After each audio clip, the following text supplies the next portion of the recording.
সাকিব আল হাসান ক্যারিয়ারের পরন্ত বেলায় এসেও বাংলাদেশের ক্রিকেটের সবচেয়ে বড় তারকা যিনি।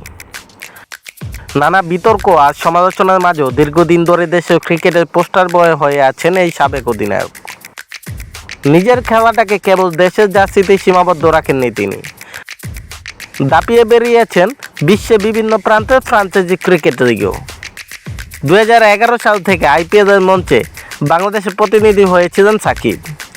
কলকাতা নাইট রাইডার্সের জার্সিতে দুইবার এই প্রেস্টিজিয়াস শিরোপাও জিতেছেন। মাঝে সানরাইজার্স হায়দ্রাবাদে খেললেও আইপিএলে সাকিব যেন কলকাতারই ছেলে। গড়ের সেই ছেলেকে আজ আবারও স্মরণ করল কলকাতা নাইট রাইডার্স। নিজেদের হয়ে খেলতে না, মূলত সাকিবের আইপিএল অভিষেকের দিনকেই ছবি দিয়ে মনে করিয়েছে দুইবারের আইপিএল বিজয়ীরা।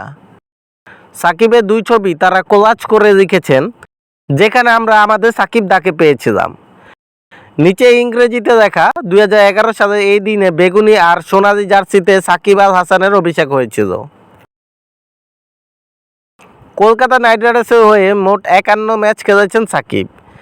এর মাঝে ব্যাট হাতে নেমেছিলেন 38 বার, দুইবার 50 সাহায্য করেছিলেন 545 রান, ব্যক্তিগত সর্বোচ্চ অপরাজিত 66, আর বল হাতে 27.40 গড়ে পেয়েছেন 47 উইকেট।